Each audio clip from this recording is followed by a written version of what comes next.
Welcome to this North Carolina Botanical Garden special webinar and our Saving Our Savannas program. And we're excited to have Platt with us today. I'm Joanna Massey-Lalikas. I'm the Director of Learning and Community Engagement at the North Carolina Botanical Garden. And co-moderating with me today is David Michaud. He is in the background and will be supporting moderation of Q&A at the end of the talk. Ad is a forester by training, as well as a tree farmer and longleaf landowner. He is a double graduate of the University of Tennessee with a master's in forestry improvement and a bachelor's in forest management. Ad came to the Longleaf Alliance in 2011, initially as the technical assistance specialist for the Gulf Coastal Plain geographic area, and now as vice president of operations since 2013. Previous employers included the Nature Conservancy and Champion International Corporation, and for several years he operated his own forestry consulting business, specializing in wetlands restoration. And he's identified a couple of themes throughout his career. One is focusing on private lands management and the power in partnerships, and the other is helping to guide large organizations to more sustainable management practices. And Ad currently resides in the Pensacola, Florida area and enjoys working across the Longleaf Range. So Ad, thank you so much for being with us today. We really appreciate your time and energy to put this presentation together with us. All right. Well, thank you, Joanna, and thank you, David. It is indeed an honor to be able to contribute in some way to this fantastic webinar series that's been organized by the North Carolina Botanical Gardens. I'd have to say that just from the few that I've been able to see so far, and I hope to see a number more of the episodes, there's a tremendous range of topics and information presented in this series, and some awesome speakers and so many people contributing that if somebody is actually able to view all of the different offerings, it should equate to an honorary degree in longleaf. A little bit more about myself, and particularly about the Longleaf Alliance. Joanna covered most of this. I think perhaps the most significant thing about myself, in addition to the 13 years with the Longleaf Alliance, is that I'm actually doing this on my own property. And that is a big help in being a provider of technical assistance or technical information, actually having a chance to do a lot of these things and to experience how they come out. And as to the Alliance, we are a nonprofit, a regional organization with great members and great partners all across the Longleaf Range, all 9 states. And it's a daily pleasure to be able to work with all the different people engaged in the wonders of longleaf. We're the only organization whose sole focus is on ensuring a sustainable future for longleaf, but we just enjoy so much the opportunity to work with dozens and dozens of partners, and indeed in this effort too. So an overview of this talk. We, as foresters, we want to make sure that we put the right tree in the right place and that it fits the landowner's objectives. Establishing longleaf rather suggests artificial regeneration or planting, but the question really is, what is your starting point? Your site is unique, and longleaf is different. If you're lucky enough to already have mature longleaf, we know how to naturally regenerate stands. And most successfully, we do that with the shelterwood method, or perhaps maintain a forest type setting while we shift it from one species to another, like from loblolly to longleaf over time, without ever having to go through that clear cut scenario. But for most of us, because this species was so drastically reduced, 97% of it used in the building of this country or in export to other countries, most of us, this will mean planting. And so we want to understand the history and the previous use and management of your land. And if it's like my own land, it has been through a lot of different things over the last several hundred years, from forest to ag to pasture, back to forest. We want to identify and control invasives prior to site prep. We'll talk some more about that. We want to reserve our seedlings early if we're planting because they do tend to sell out. We want to do a good and proper job of site preparation for longleaf, and that's different than what most foresters are still accustomed to. And we'll talk a little bit also about avoiding over preparation of a site because we're aiming, in most cases, to create a forest. We want to plant early with good soil moisture, hopefully before Christmas, so that these trees are well established by the time that normal spring fire season arrives, and then set us up for an early first burn, hopefully by the end of year 2. And then we continue burning, prescribe burning throughout the life of the stand as it gradually maybe goes from looking like a plantation through several thinnings more and more towards something that appears to be a natural stand. And for everything that we're going to discuss in this session, do know that there is a lot of help available for longleaf restoration from multiple sources, including the Longleaf Alliance in every state. So we want to shout out our partners, the state forestry and wildlife agencies in every state, a host of NGOs from Quail Forever to the Nature Conservancy, National Wild Turkey, many, many more. A number of federal agencies actively, deeply engaged in longleaf restoration, from NRCS to the Farm Service Agency to the U.S. Forest Service and the U.S. Fish and Wildlife Service and other smaller agencies. And then partnerships within America's Longleaf are also really significant.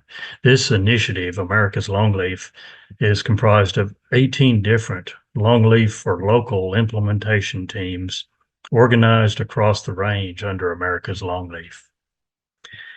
And here's a depiction of those. 2 of them within the yellow circle are merging, and so that'll drop it to 17.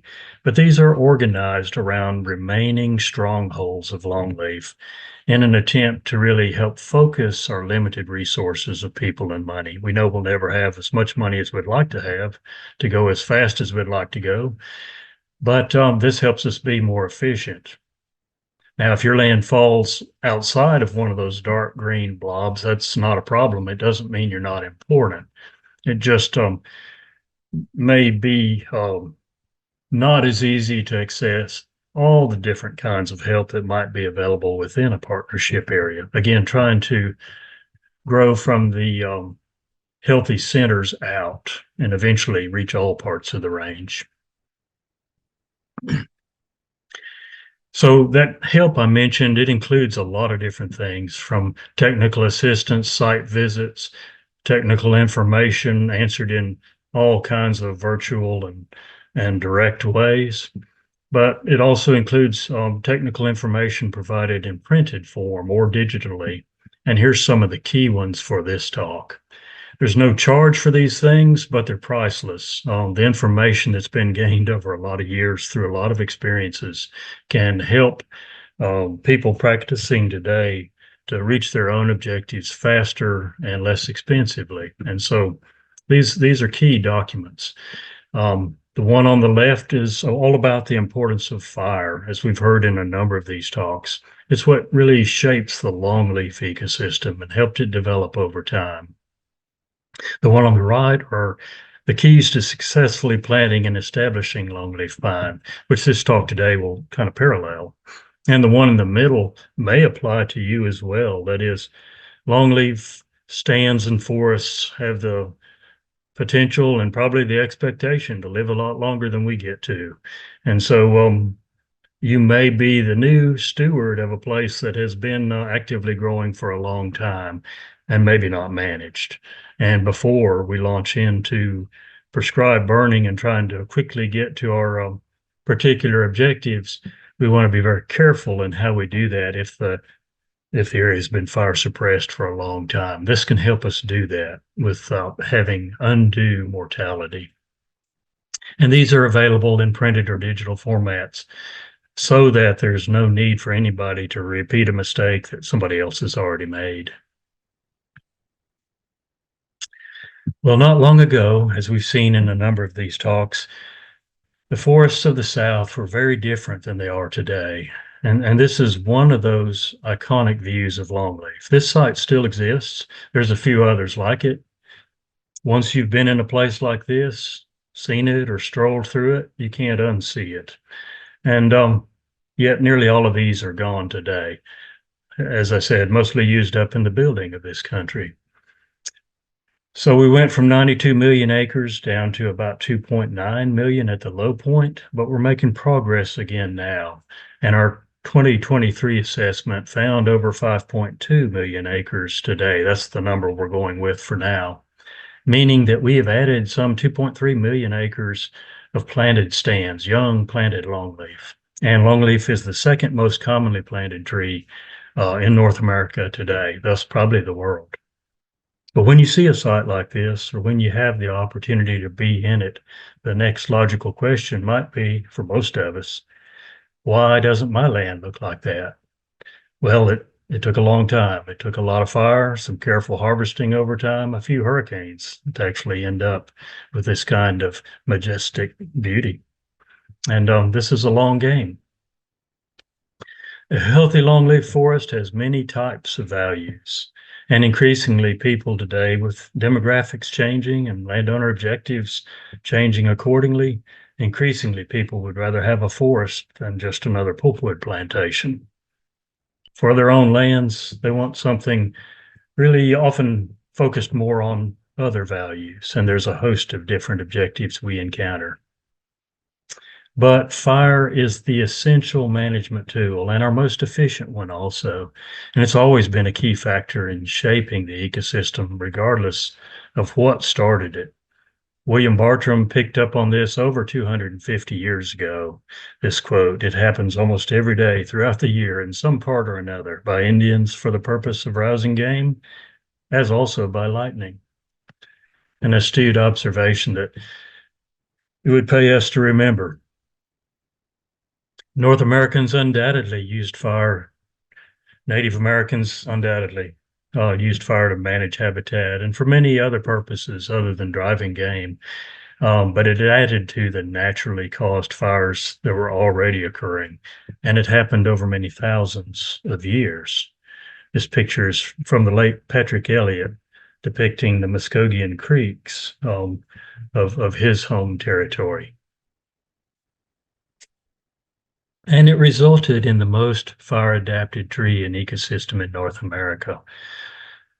All associates of longleaf had to adapt to fire if they wanted to thrive, and it's tolerant of fire throughout nearly all of its lifespan. In fact, it encourages fire with those thick, resinous needles.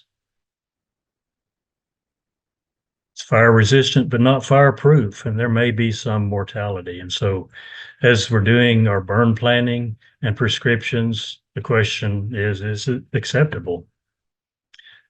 But remember, there also may be mortality if you do not burn. This is what the fire can do quickly to smaller trees and how quickly they recover and rebound from that. So it helps them reach their full potential. And it results in a diversity of community types all across the longleaf range. In fact, it grows in, by some estimates, some 52 different forest associations. The upper one on the left being the clay hills, southern clay hills of the red hills of South Georgia. The picture on the upper right being the sand hills of the Carolinas. Picture on the lower left being flatwoods in Florida, the picture on the lower right being about 2,000 foot elevation in the mountains of Alabama or Georgia, seemingly growing straight up out of the bare rock. And it helps promote that kind of forest that the early settlers said was the kind of forest you could have a horse race in. Open, easy to stroll through, inviting, through a beautiful understory, park-like trees, the goal for many. But clarify your objectives right at the start, going back to our overview of this discussion. And what does the tree itself prefer? Whether you do this in your yard or on large acreages. It includes moderately acidic soils, at least moderately well-drained soils, to allow for the proper development of that massive taproot that gives it the strength for premium wood products and the ability to support that large sail that it's going to build over the years from that canopy. It prefers, like all pines, more sunlight, less shade. It wants freedom from excessive competition for light and moisture, especially during the early establishment phase, and frequent low intensity fires, frequently repeated. So consider your site and the many changes that have happened from different management regimes over time. There are some sites that are not appropriate for longleaf, and we would touch on these three here. We want to avoid high pH soils. In fact, no pine wants to be on basic soils, prairie soils, and they can be made that way with human activity, like liming used in tomato production, if you're following behind that. Or avoid the wettest soils, things that don't allow enough drainage that would impede root development. And whenever we're dealing with an ag site, we want to test soil micronutrients as step one, and particularly avoid sites that have had chicken litter applications, leads to some toxic concentrations of micronutrients.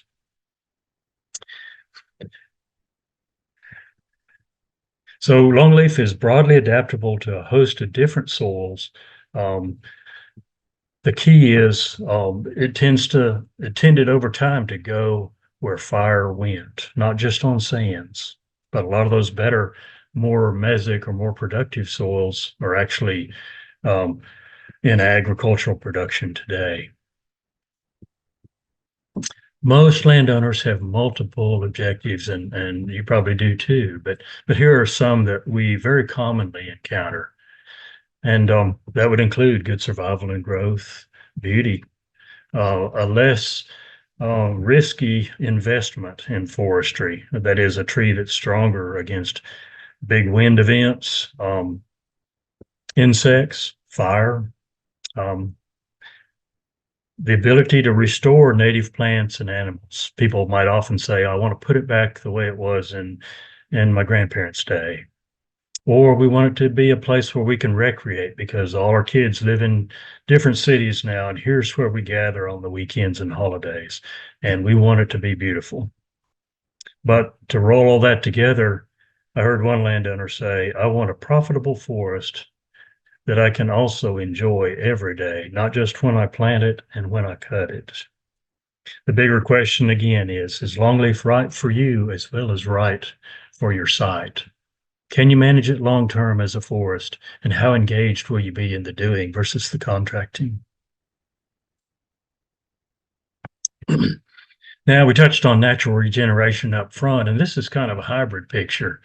That's a slash pine canopy and a gap restoration of longleaf within it to shift this forest over time to what the landowner would really rather have.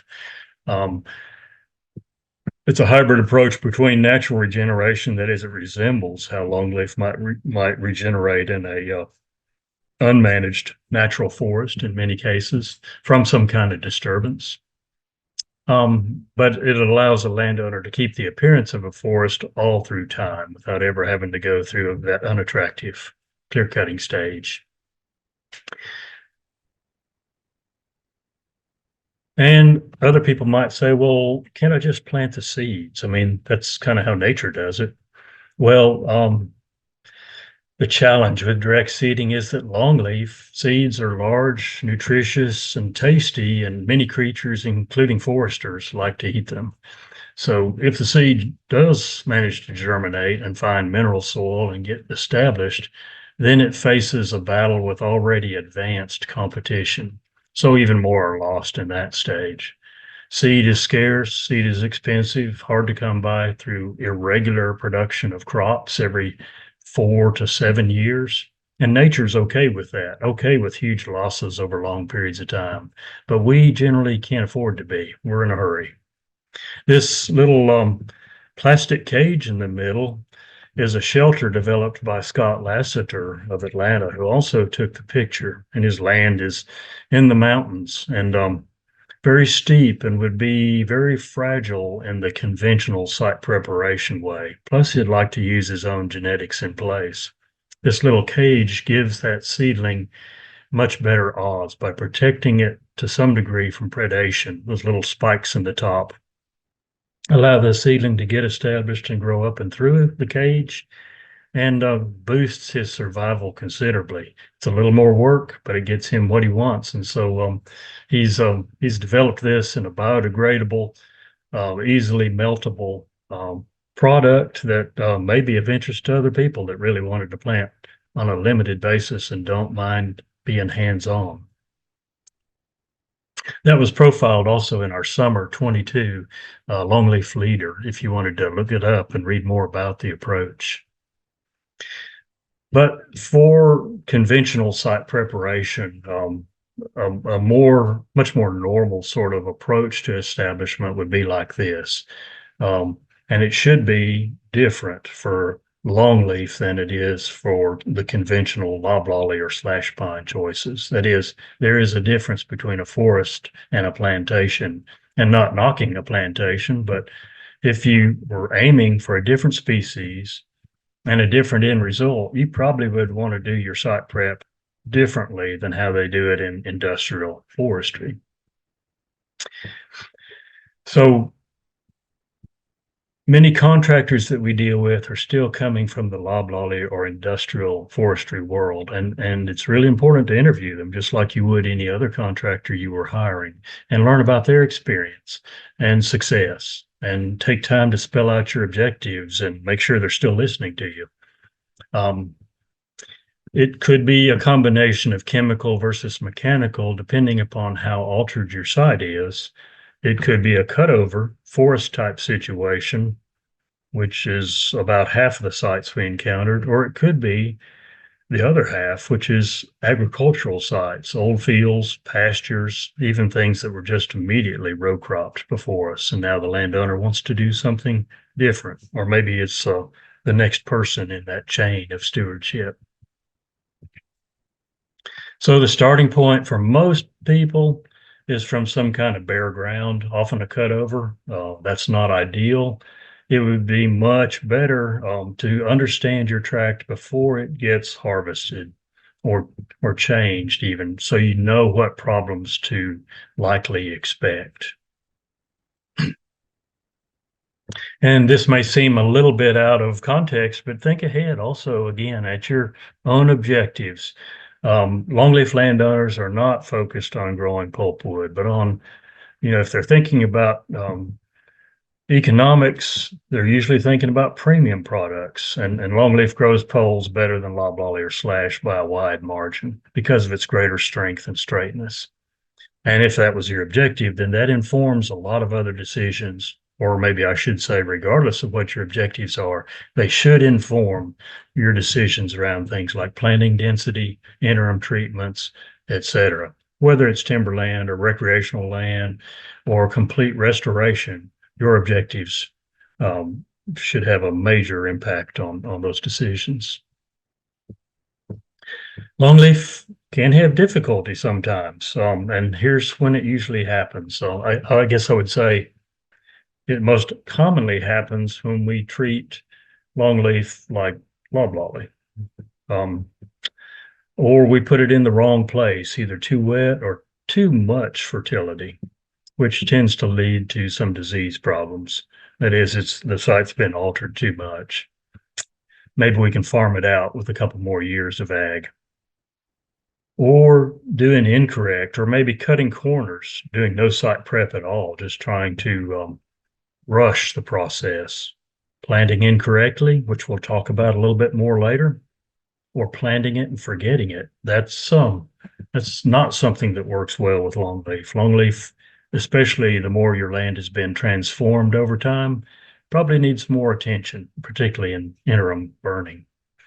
And that failure to burn also could lead to a lot of difficulty. So our key messages would be, recognize that this is a different species and your objectives probably are a different outcome. and your site prep probably should be too. And again, find, map, and start treating those invasives well before site prep, because one shot is not enough. It's probably going to take several years of repeated treatments for most of the common invasives we deal with. There's help out there for that too, though. And develop a site-specific plan, because there is no one recipe or cookbook. And if a contractor comes in doing the same thing every time, then that's probably not your person. You want to really think about what you want to keep before what you must control. And understand that a lot of these choices are irrevocable. So it's easy to take out suites of species that we don't know how to replace. If you want native wildlife or, natural beauty, think native foods and plant early. Plant correctly, which for us means elevate the plug slightly higher than it grew in the nursery. And then always be thinking fire is our most effective and efficient tool.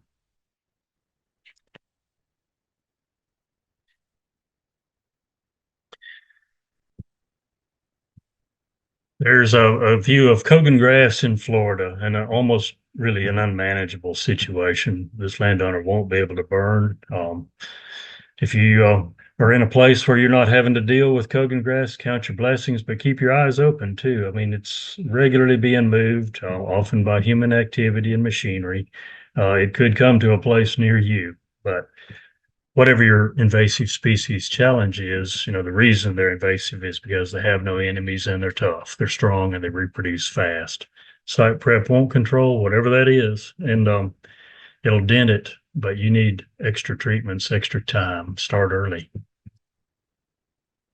Otherwise, you're dealing with long-term management concerns, like in this case, Japanese climbing fern, which if it was on the ground, you could deal with, but once it's tended up over the trees, the same thing we would use to control it would kill our longleaf. Well, this might be the best case site prep scenario. This tract had a long history of fire, a great wiregrass understory. The timber had to be cut, but it was simple enough to plant it without site prep and just keep on burning. So the lesson here is when you encounter great native understory, remember that's much more rare than the tree itself, and take care not to destroy good native ground cover, because nobody fully understands how to put it back completely. Treat what is necessary to control, and gosh, dream of a situation like this one. This slide from Nathan Klaus really looks at the essence of the difference between good site prep and bad site prep. And things get more complicated in restoration because we're working to restore a much more complex system with hundreds of kinds of plant species, not just thinking about one type of tree. And all of that drives everything else in the pyramid of life. So we hope that our site prep will make it easy to establish longleaf while controlling the hardwood competition as necessary, conserving the keystone species so that we can start burning soon after planting, and maintain that botanical diversity that we find so enchanting, or allow it to quickly recover if we do dent it, while discouraging invasive pioneering weeds. Just the opposite for bad site prep, and you know which side we're aiming for. So suggested reading is learn what drives the system. The understory really is, all those things we've been walking on all our lives without really seeing, and learn to identify the treasures that remain on your site as a guide to how you might approach the next step of management. This is probably the most common sort of site prep. That is, we tend to work a lot with chemical site prep, but there is no magic recipe or one shoe that fits all. And it's because your site is unique and your objectives are too. But we want to be able to use the power of the herbicide choices that we have available to us, and the timing and the rate applied, to put together a prescription based upon That is what's still important out there, what we want to keep, and then what we must control to successfully establish longleaf. Often, on many sites where the native understory was eliminated a long time ago, a broadcast approach like this boomless skidder is sufficient. That is, if you started out with nothing, then you've got nothing to lose, and that would be the typical scenario on an ag field. But in a cutover situation, it may not all be the same. Even on a fairly small unit, it may have had different histories and treatments on different sides of that branch. And with an eye towards keeping the good and controlling the bad, maybe a more thoughtful approach will serve you and the land better.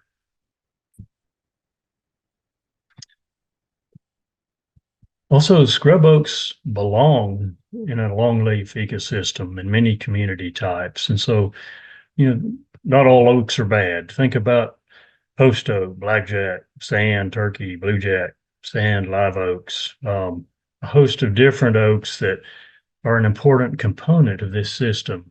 And particularly if you want fox squirrels, and a directed approach may be the way to go.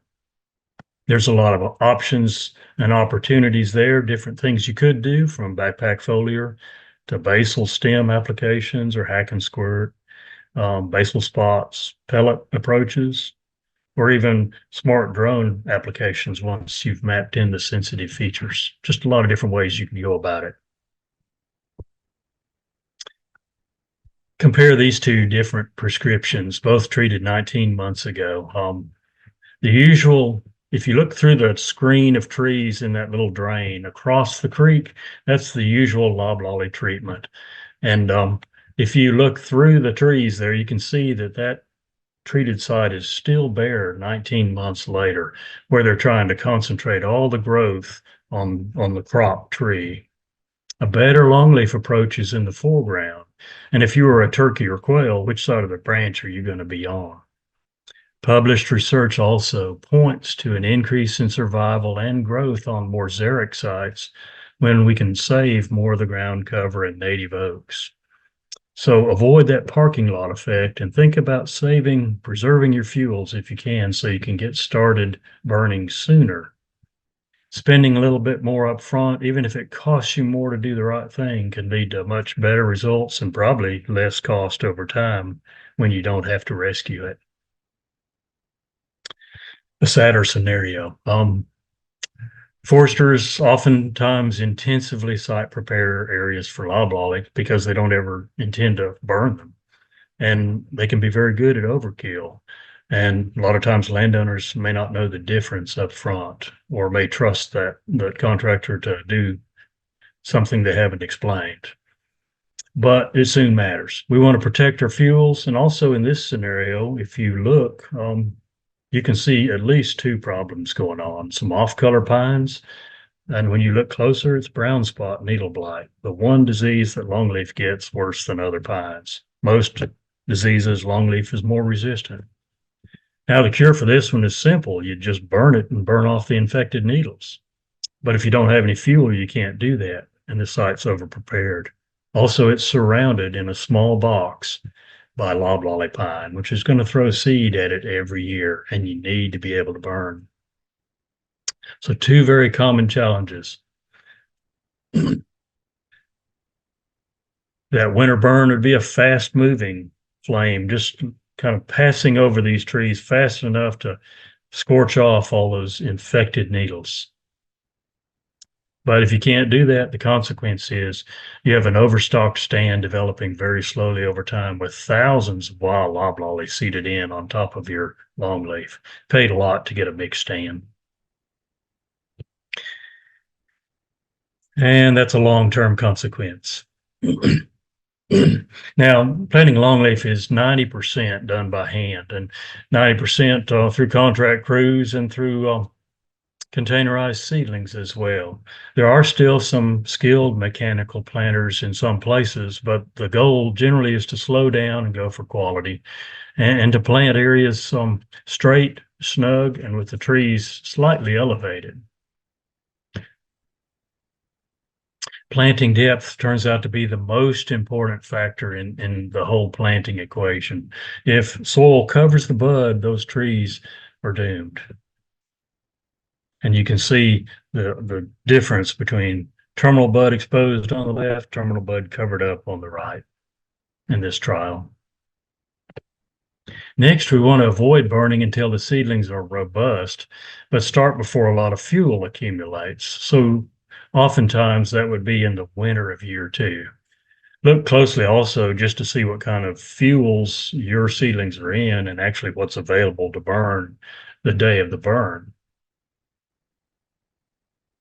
This particular fire on the right, it's showing some flanking and backing behavior, and generally would want it to be moving faster forward, more of a short strip kind of head fire at this size of tree. We'll use backing and flanking fires in a lot of older trees, but at this age, we want to minimize residence time and keep that fire moving. So there are some conditions that we would want to avoid in the establishment phase, and that's trees that have been in the ground less than 1 year because their RCD or root color diameter is probably close or less than that 4/10 of an inch. Or if they're poor vigor, which means just small, sparse needles, not a big, bushy batch of needles to protect that all-important bud, or if that bud actually is candling now that tree is exposed. Avoid those situations in young trees. And use caution when it starts to warm up above 80, or the humidity bottoms out below 25%, or you don't have enough wind to steer with, less than 5 miles per hour. Wind can be your friend up to a point. Or if you had those weak looking seedlings that need a little bit more time, or if they've bolted out of the grass stage already, we waited too late to get started. And so now they're between head high in the ground. That's a sensitive time. Doesn't mean we can't burn. We just want to use caution. We want to use caution with those backing fires that we use to establish the baselines. And we're looking for short strip head fires, but we want to avoid those with long flame lengths. So anytime we're in heavy fuel loads, like around the landings or debris areas, or just really heavy grassy fuels, like very thick, stands of grass underneath, pasture grasses or invasives, those areas can burn very hot for a little while. Good conditions, likewise, would be seedlings in the grass stage or bigger than 6 foot with light fuels, cool temperatures. And if they're candling, we would just wait until those candles harden off, sprout all those new needles and fully elongate those needles again, because in the ultimate scenario, the needle's job is protect the bud at all costs. Switching gears now. Many landowners want to return ag land to Longleaf as their objectives change in management. Maybe they're just not keeping cattle anymore, or don't need those hay fields, where their contract farmers no longer reliable. But for any ag site, we want to start with a full micronutrient soil test, and we want to interview the previous tenant if we can and learn everything that was done. We would expect aggressive weedy growth here and the full range of both pioneering grasses and broadleaves. We would expect a lot of those excess nutrients and maybe altered conditions, maybe compacted soils. Those kind of things can result in poor form if we don't address them. Maybe greater disease issues. We may want to increase planting density in a site like this to allow for greater mortality or heavier thinning later, while still having enough desirable trees to carry for a long, long time in a long rotation. And again, here we are surrounded by loblolly again. Loblolly is a good species and longleaf's a good species, but they don't play well together. And we'd like to keep them apart. You know they're coming here, so you're just going to have to be able to burn.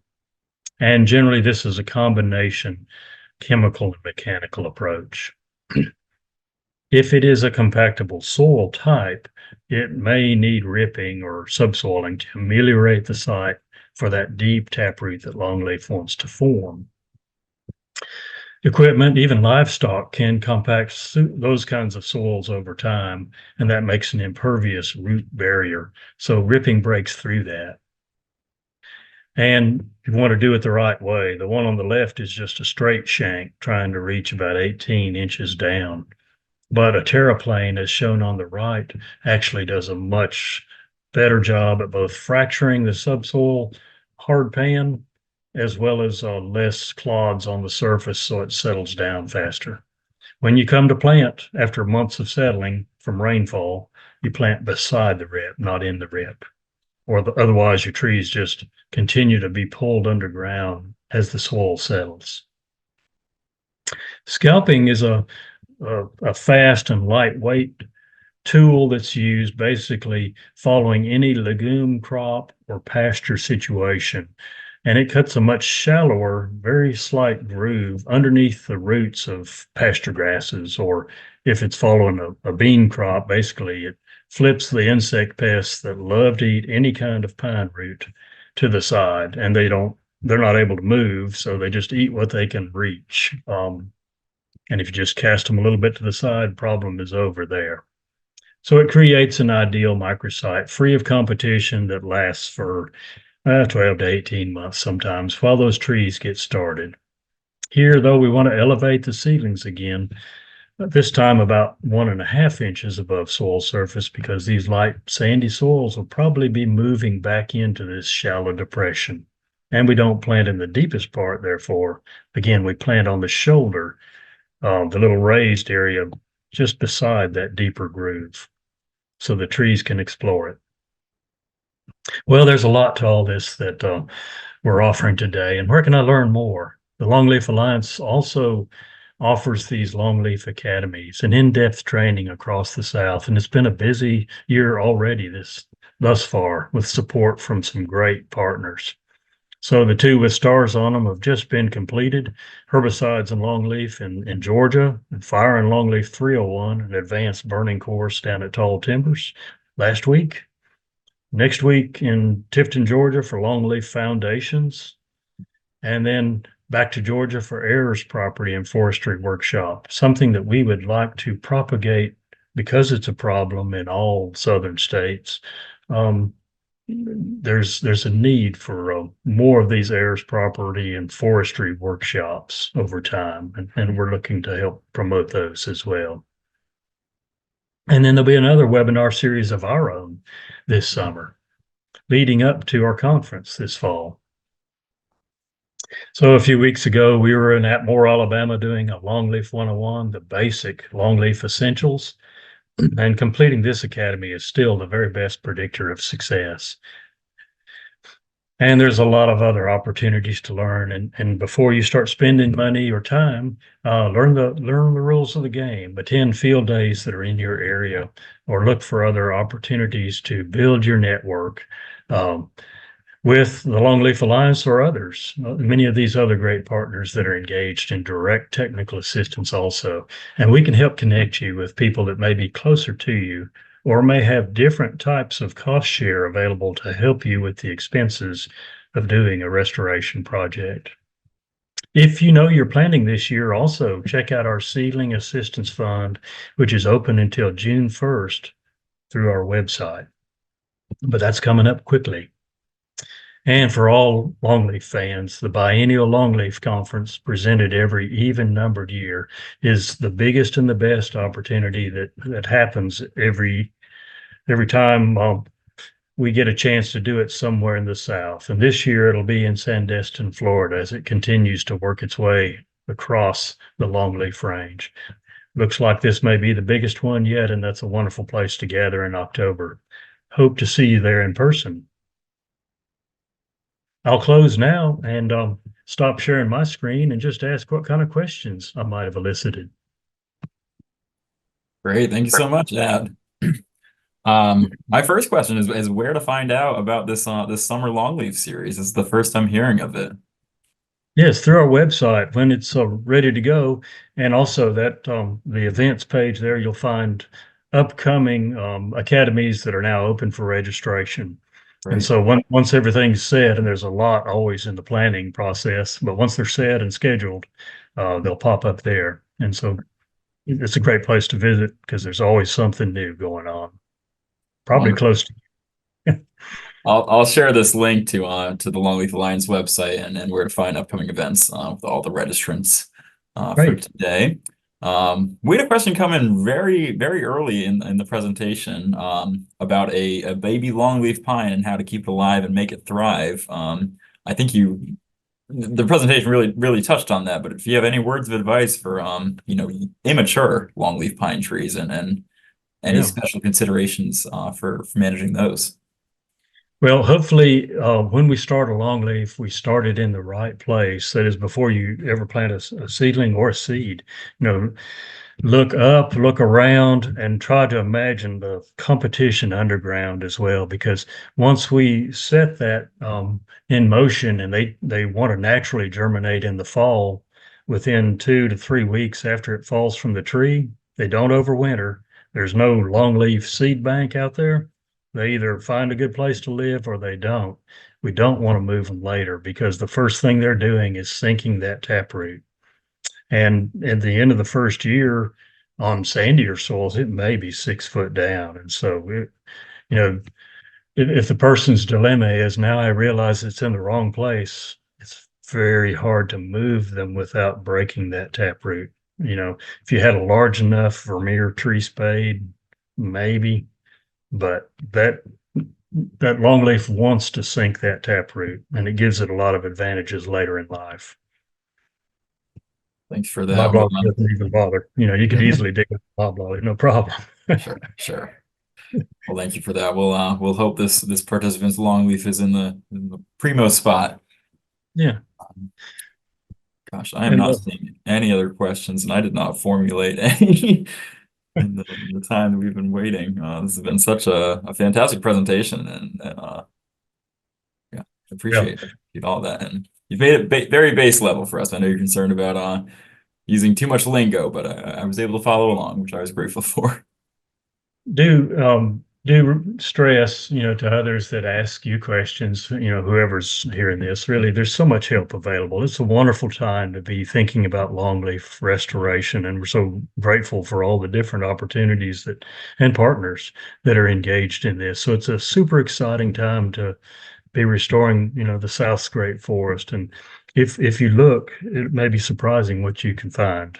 So if you have the opportunity on your land or helping a family member or something, think about those opportunities to save some money on the front end and also build your network and get help.